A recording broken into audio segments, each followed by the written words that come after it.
Hello guys. सबसे पहले ये है हमारी 5 मिनट सीरीज जो कि आपको हर एक सब्जेक्ट की मिलेगी। करंट अफेयर्स की, विजन आईएएस की 5 मिनट सीरीज। चलिए स्टार्ट करते हैं पॉलिटी से। Polity March 2022। तो first article is uniform civil code. सबसे पहले आपको ये देखना है कि हम ये न्यूज़ में क्यों आया है। तो uniform civil code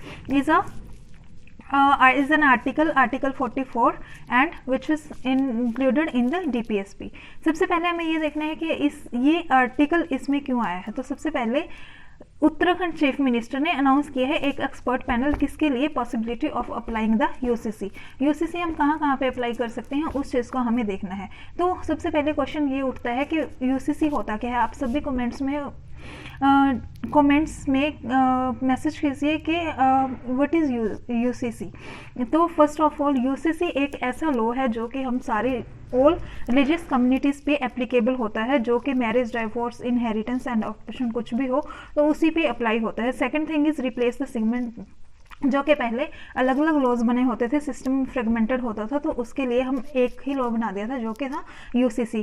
third thing is article 44 के अंडर आता है जो कि हमारा है डीपीएसपी में, और इसको डीपीएसपी में है और endeavour to secure for all citizens a uniform civil code throughout the territory of India. Throughout the territory of India, this word you have to note down, throughout the territory of India, because इसमें prelims में इस चीज़ पर ज़्यादा ध्यान देते हैं कि इसमें आपको कन्फ्यूज़ करने की कोशिश करेंगे कि through out the territory of India, through out union of states, that is called UCC।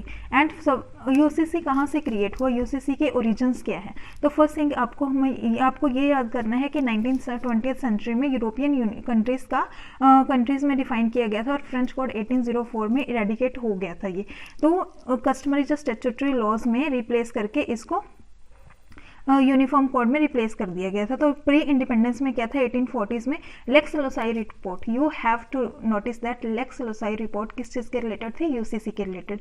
और इसमें यूनिफॉर्म की इन कोडिफिकेशन ऑफ इंडियन लॉज, सारे इंडियन लॉज का कोडिफिकेशन कर दिया गया था और रिकमेंड किया गया था कि सारे हिंदूज एंड मुस्लिम्स को अलग से रखा जाए, अलग से कोडिफाई किया जाए, सारी कम्युनिटीज़ को एक साथ ना लाया जाए। तो उसमें BN राव कमेटी ने रिकमेंड किया था 1941 में, जो कि फॉर्म की थी, और कोडिफाई हिंदू लॉ को अलग से बना दिया गया था जिसमें हम इक्वल राइट्स टू वुमेन दे सकते हैं। तो फिर नेक्स्ट दैट पोस्ट इंडिपेंडेंस, जो कि आपको याद रखना, स्पेशल मैरिज एक्ट 1954 में आया था, जो कि civil marriages to any citizen, किसी भी रिलीजन का सिटीजन हो वो सिविल मैरिजेस के लिए अप्लाई कर सकते हैं, and outside the realm of any specific religious personal law, enactments on personal laws. अब हिंदू लॉज 4 डिवाइड किए गए थे जो कि इस स्पेशल मैरिज एक्ट 1954 में किए गए थे। ये सब आपको याद रखने हैं, इसमें आपको कंफ्यूज करने की कोशिश की जाएगी प्रीलिम्स में।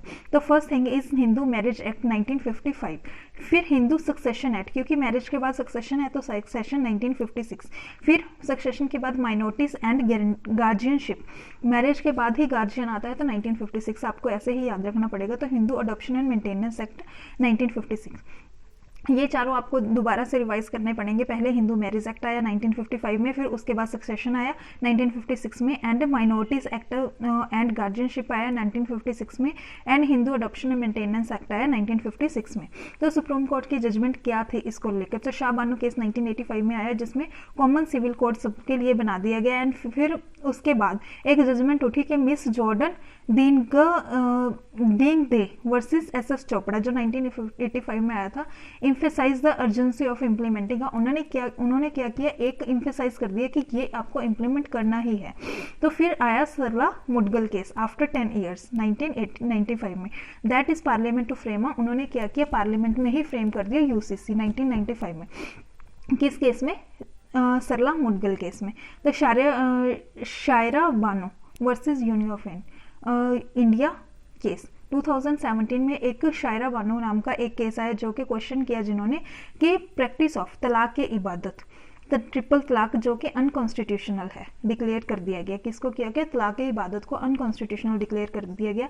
ये थे हमारे प्रीलिम्स के, जो कि क्वेश्चंस प्रीलिम्स में से कुछ भी पूछे जा सकते हैं। That is a important code, important UCC article which you have to revise again and again. फिर next that is in the for the mains arguments in favour of UCC के फेवर में क्या क्या आर्ग्यूमेंट्स मेंस हैं। तो simplification, क्योंकि क्या होता है जब हम सारे अलग अलग माइनॉरिटीज़ के लिए अलग अलग कम्युनिटीज़ के लिए अलग अलग लॉज बनाते हैं, तो अलग अलग लॉज यूसीसी के सारी कम्युनिटीज़ के लिए एक लॉ है, ओनली हिंदू को छोड़ के। तो दैट इज सिंप्लीफिकेशन करता है लॉज को और सिंप्लीफाई हो जाता है। तो इससे सिंप्लीफाई करने में जेंडर इक्वालिटी आती है, जिसके लिए हमें डिस्क्रिमिनेट नहीं करना पड़ता, ना ही किसी और कास्ट को, ना ही वुमेंस को, ना ही किसी सबको इक्वल राइट्स मिलते हैं। Third thing is various judicial pronouncement. Shah Bano case में क्या हुआ था 1985 में, उन्होंने कॉमन सिविल कोड बना दिया था इक्वालिटी बिफोर लॉ में 14 में। 1995 सरला मुडगिल केस में बोला गया था कि ये पार्लियामेंट में यूसीसी में बना दिया।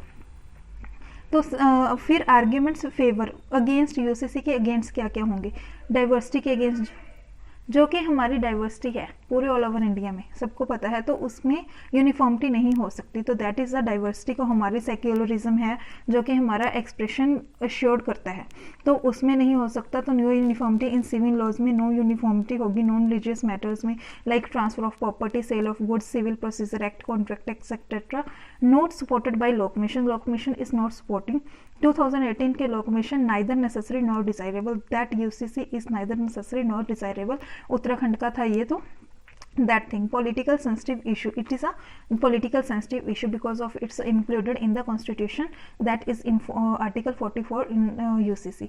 ठीक है, फिर नेक्स्ट हम कंक्लूजन में क्या लिख सकते हैं अगर इसके रिलेटेड क्वेश्चन आता है, तो रोड हेड में रेडी एजुकेट सिटीजन्स, इसकी चीज़ के बारे में, इसके प्रोस एंड कॉन्स को बताना चाहिए, क्या फ़ायदे हैं क्या नुकसान है, तो हमें एजुकेट करना चाहिए, इरेडिकेट करना चाहिए डिस्क्रिमिनेशन को। जैसे यूसीसी लॉ अगर एप्लीकेबल होता है, हो चुका है, ठीक है, 1995 में इसको शायरा बानो केस में अप्लाई कर दिया था, तो उनको बताना पड़ेगा कि दैट इरेडिकेट डिस्क्रिमिनेशन।